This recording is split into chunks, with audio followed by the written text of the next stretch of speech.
बौद्ध महासभा के समस्त पदाधिकारी, कार्यकर्तागण, उपासक एवं उपासिकाओं ने यह लगातार मांग करी है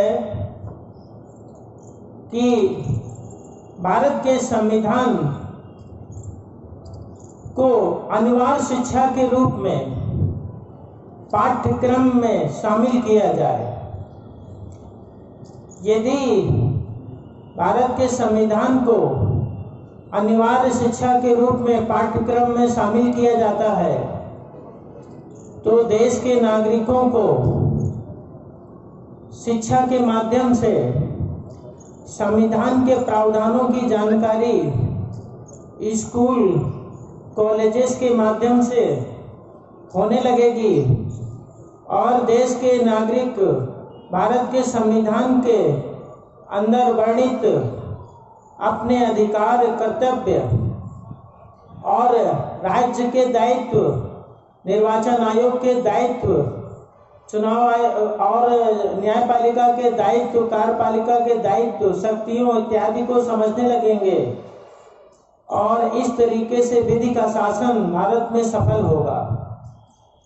तो विधि के शासन की सफलता के लिए यह अति आवश्यक है कि संविधान की जानकारी भारत के देश के अंदर जो है समस्त नागरिकों को हो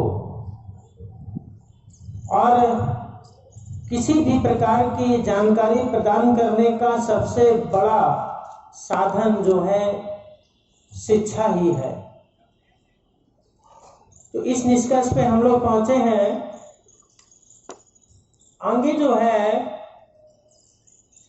प्रस्तावना के अंदर न्याय की बात कही गई है। न्याय, सामाजिक न्याय, आर्थिक न्याय, राजनीतिक न्याय। तो न्याय को प्राप्त करने के लिए जो न्याय की अवधारणा है उसको दृष्टिगत रखते हुए भारत में जो है एक स्वतंत्र न्यायपालिका की भी स्थापना संविधान करता है। बाबा साहब डॉक्टर भीमराव अंबेडकर ने भारत के संविधान की बहुत ही सुंदर परिभाषा दी है। उन्होंने कहा है कि संविधान एक मौलिक दस्तावेज है। संविधान एक मौलिक दस्तावेज है जो राज्य के तीनों अंगों कार्यपालिका, न्यायपालिका और विधायिका की स्थिति एवं शक्तियों को ही नहीं स्पष्ट करता है बल्कि इन्हें कार्यपालिका, न्यायपालिका और विधायिका को निरंकुश और तानाशाह होने से रोकता भी है। अब यहाँ पर आपने अक्सर सुना होगा कि संविधान की जानकारी के अभाव में लोग कहते हैं कि हमारा देश का संविधान तो विदेशों से लिया हुआ है, उधार का संविधान है। तो पहले ही सेंटेंस में परिभाषा में स्पष्ट कर दिया गया है कि संविधान एक मौलिक दस्तावेज है। मौलिक यानी मूल, हमारे देश की पार्लियामेंट द्वारा बनाया हुआ है। ये कहीं किसी से उधार लिया हुआ नहीं है। लेकिन जो लोग संविधान के विरोध में रहते हैं या संविधान के संबंध में अज्ञानता रखते हैं, अक्सर वो ऐसा कहते हैं। दूसरा बिंदु है कि यह राज्य के तीनों अंगों कार्यपालिका, न्यायपालिका और विधायिका की स्थिति, स्टेटस, स्थिति एवं शक्तियों को स्पष्ट करता है, सृजन करता है। ये संविधान जो है कार्यपालिका का सृजन करता है, न्यायपालिका का सृजन करता है, विधायिका का सृजन करता है। जिस तरह से एक माँ अपने बच्चों को जन्म देती हैं, उसी तरीके से संविधान के अनुच्छेद के द्वारा न्यायपालिका का जन्म होता है, कार्यपालिका का जन्म होता है और विधायिका का जन्म होता है, सृजन होता है। उनकी स्थिति को स्पष्ट करता है कि ये इनकी क्या स्थिति है, स्टेटस क्या है, इनकी शक्तियां क्या है, पावर्स क्या है, ये स्पष्ट करता है संविधान। और इन्हें परिसीमित करते हुए, इन्हें परिसीमित भी करता है, कंट्रोल में भी रखते हुए इनको तीनों अंगों को निरंकुश और तानाशाह होने से रोकता भी है। ये सुंदर परिभाषा जो है बाबा साहब डॉक्टर अम्बेडकर ने भारत के संविधान की दी है। इस से ही स्पष्ट होता है सुपरमेसी ऑफ लॉ, विधि की सर्वोच्चता का भाव यहीं से स्पष्ट होता है। इसके अंदर जो है तानाशाही और निरंकुशता की बात भी कही गई है कि यह संविधान जो है कार्यपालिका, न्यायपालिका और विधायिका को परिसीमित करता है और निरंकुश और तानाशाह होने से रोकता है। क्यों कही गई है? क्योंकि कालांतर में न्यायपालिका, कार्यपालिका और विधायिका जिसके हाथ में भी सभी शक्तियां आ गई, वो निरंकुश और तानाशाह होता रहा है। 26 नवंबर 1949 से पहले पूरी दुनिया में निरंकुश और तानाशाह पैदा होते रहे हैं। इसलिए जब जब तानाशाह पैदा होता है तो वह अपनी तानाशाही, अपनी शक्ति, अपना बल का प्रयोग किसके ऊपर करता है? कोई बताएगा? आप बताओ। अगर कोई तानाशाह पैदा होगा किसी देश में तो वह अपनी तानाशाही, अपनी शक्ति किसके ऊपर दिखाएगा?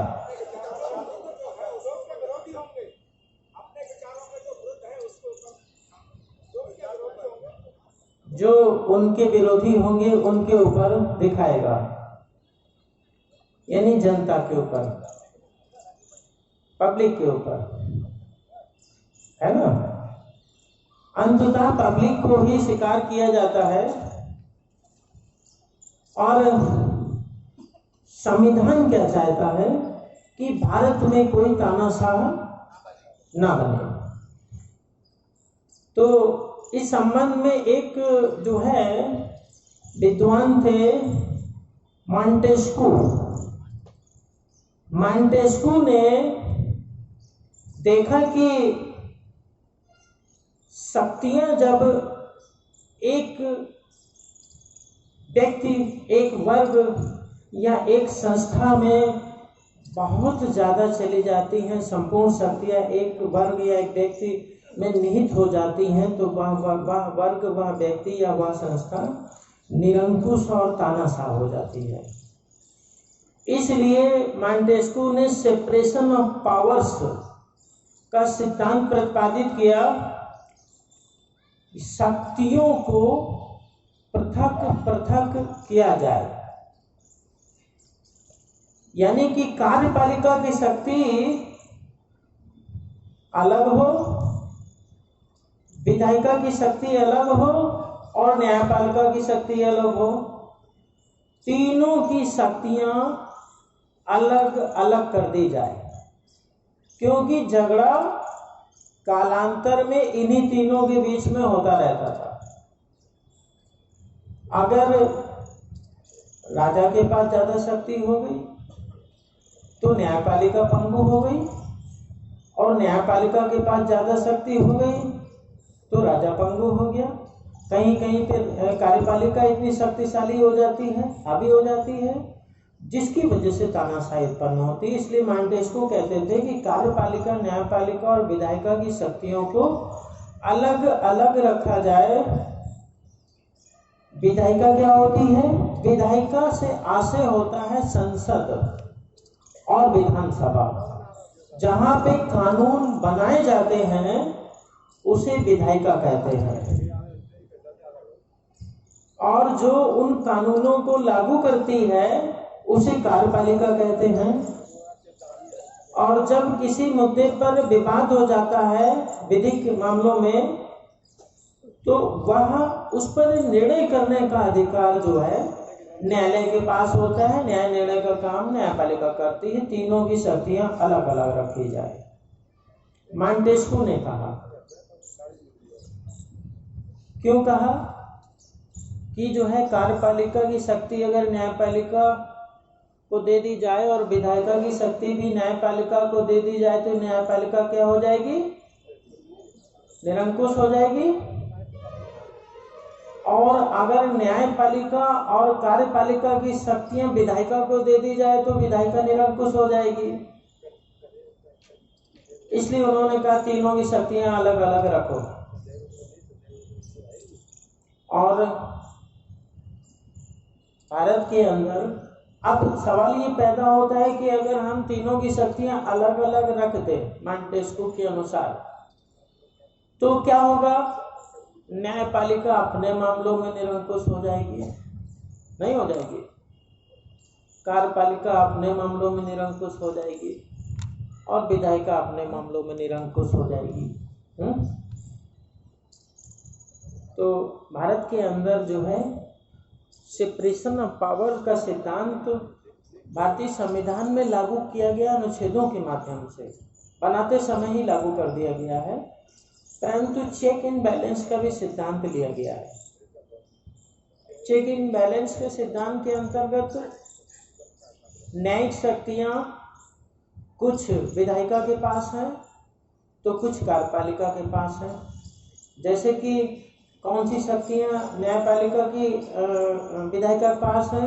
पार्लियामेंट के अंदर जो है लोकसभा अध्यक्ष अपने मामलों में निर्णय करते हैं, है ना।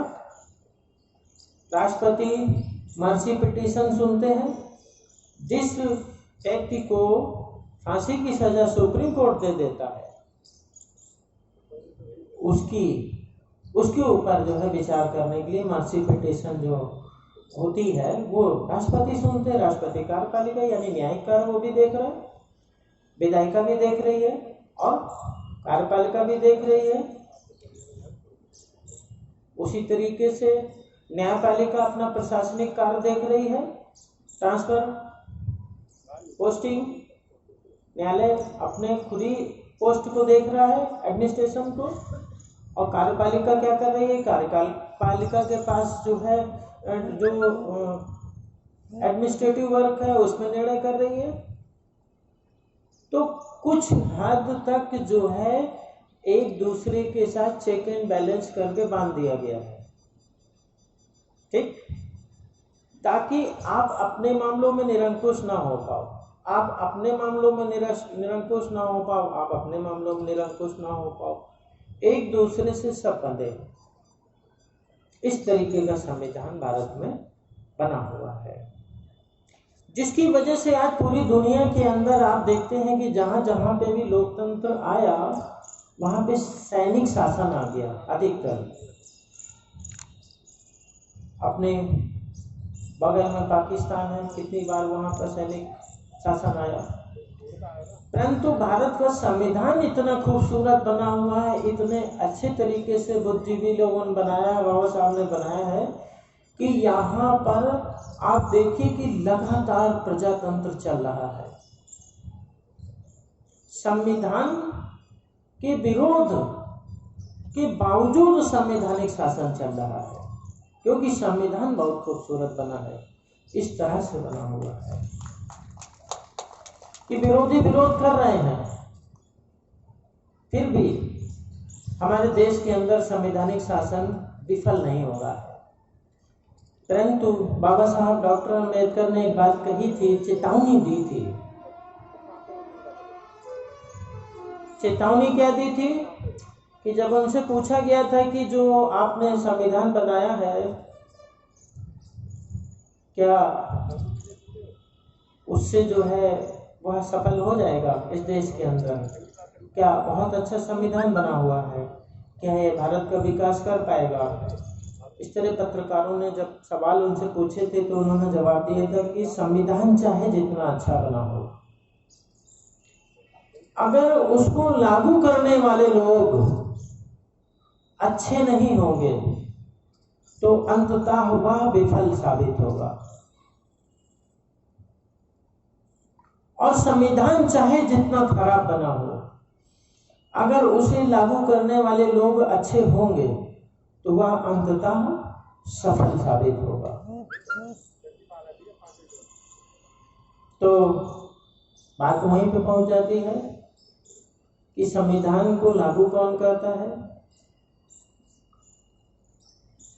कौन लागू करता है। एक बड़ी महत्वपूर्ण बात बता के अपनी बात को कंप्लीट करूंगा कि जो पार्लियामेंट है, जो विधानसभाएं हैं, उसी कानून बनाती है, लागू कार्यपालिका करती है। न्यायालय निर्णय करता है, न्यायालय निर्णय कर देता है, उस निर्णय को लागू कौन करता है? कार्यपालिका। ठीक है, विधायिका कानून बनाती है, लागू कौन करता है? कार्यपालिका। कार्यपालिका तक पहुंचने का रास्ता क्या है?